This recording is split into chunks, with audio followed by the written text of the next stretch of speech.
boy, oh boy, oh boy, oh boy, oh boy. Oh boy, oh boy, oh boy, oh boy. What a night last night. And a man that was a big part of it right here on CJ 800. It's David Heurtel, our political analyst here, former provincial Liberal cabinet minister as well. David Heurtel is on the line. The Heurtel. Bring the hurt, David. Describe it. How would you describe, in your own words, what we saw last night? Well, I would describe it as surprising because up until last week, nothing really indicated the type of victory and that type of margin that we got with this election here in Montreal. So there is a surprise there, but the surprise has many different angles. Mm-hmm. One of them is the turnout. The turnout is incredibly disappointing, and this raises a lot of significant questions moving forward for this new Plante administration. She did talk about consulting more. She's going to have to consult more because when you're elected with basically 36% of voter turnout, the fact is that there's going to be a lot of people that are going to be reacting not always positively to your policies. So bringing people in is going to be something. Also, the fact is that she didn't have like these massive coattails. She did manage a majority in council, but you do have a divide between more Anglo, more diverse boroughs like Côte-des-Neiges and DG. And so you have that divide there that's definitely not going to help. And so if she comes out, like, for example, like she did with certain of the bike paths, remember? Yeah. Like on Terrebonne Street or Notre Dame Street. If she has those moves again, this like honeymoon that will start may be short-lived. Okay, so David, listen, you said something here about turnout. I've heard opposite opinions on this morning's show from various people. One is, she won so big because of the turnout, and then I also heard on this very program the other side with, if there was a 60% turnout, she would have won by 20 points. So what do you? I'd love to know. I think you're leaning towards, well, the turnout is the big thing, but I think if you get 60%, well, that means Plateau Mont Royal is not like if more people show up, it's gonna I think it would get even worse in Plateau Mont Royal and other boroughs. So, well, yeah, you're raising it's a good question, but we're really in political theory here because we've never had 60% turnout in municipal elections. I mean. Last time around, we were happy with 42%. But the fact is that what this raises is that the fact is, well, Projet Montréal was able to deliver their base.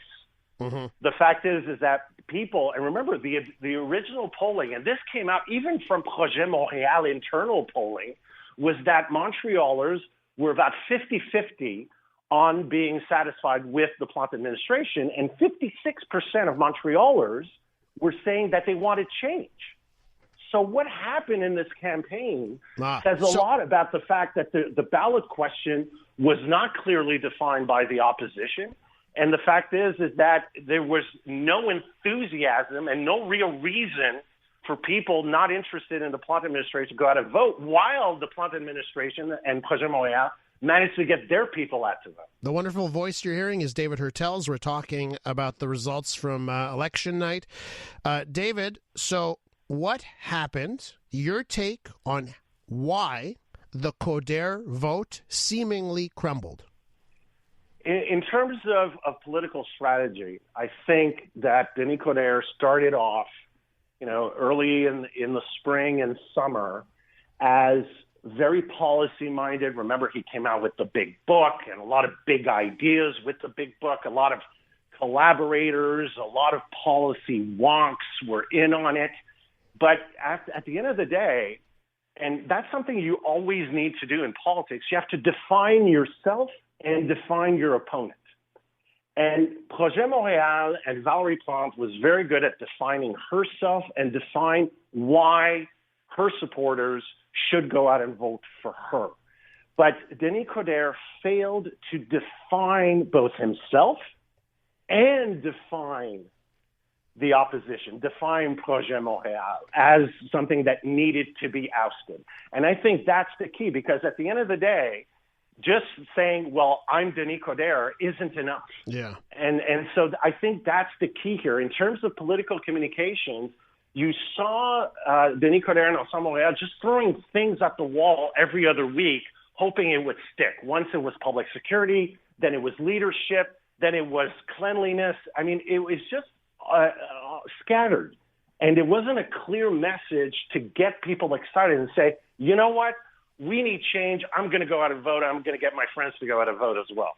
David, I want to play you some audio here. We had a bit of fun with this on the Big Five this morning. So you're going to hear Balarama Holness during his concession speech. And then you will hear during a scrum afterwards, CTV news reporter Matt Gilmore basically re-asks the question, tries to get a more definitive answer. This is Balarama Holness on his future times 2. When we wake up on Monday morning, Movement Montreal will continue. And I hope that you all take one solid lesson is that we have to continue and we will be there in 2025. A few minutes later. Okay, so you'll be back. We will be back.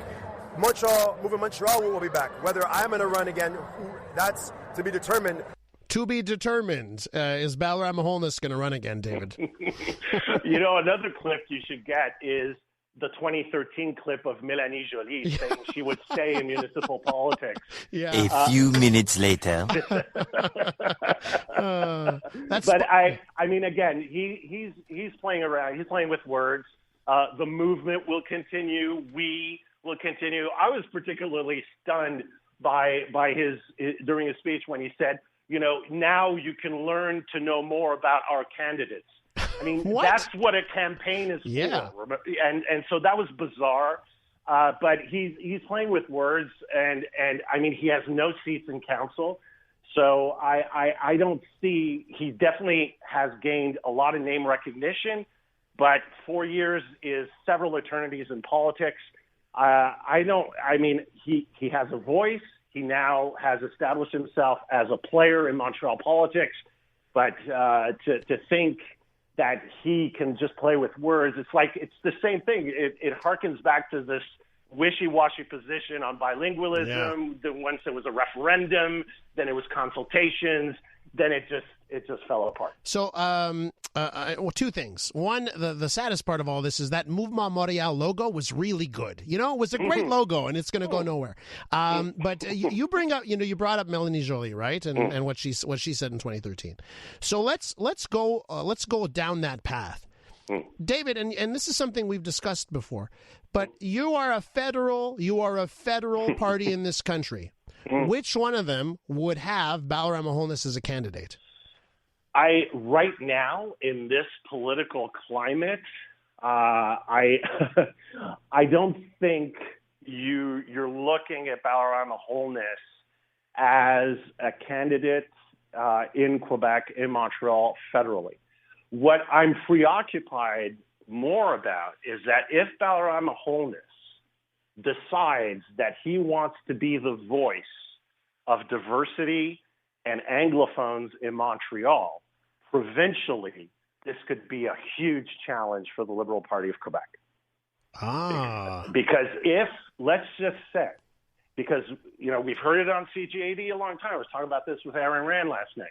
You've heard this a lot from callers, that there is a current right now in the Anglophone community in Montreal and elsewhere in Quebec that the Liberals aren't the voice of the Anglophone minority anymore in Quebec. Did you read Andre Pratt, by the way, in the Globe? I did.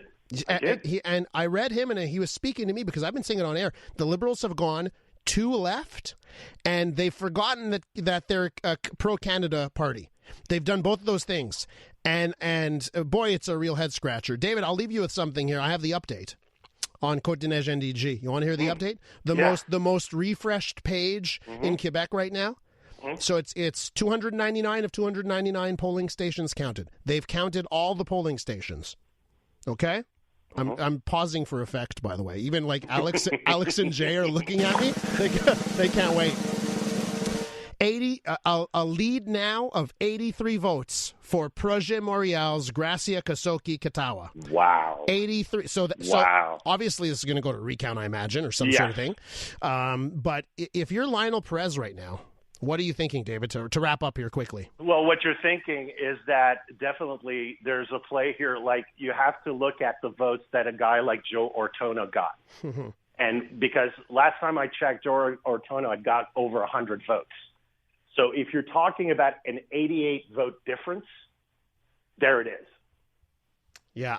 And I wonder if there's anger towards Denis Coderre right now. There you go. That's my point. I mean, there's something there that, where Balarama Holness, because the Mouvement Montréal candidate did very well in Côte-Nez-NDG. Yeah. Very well. Yeah. And Valérie Plante won the popular vote in Côte-Nez-NDG by 3,000. There you go.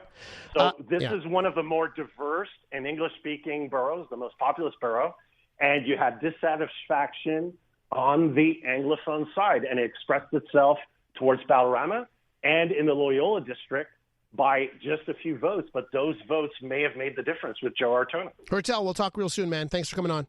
Take care, man.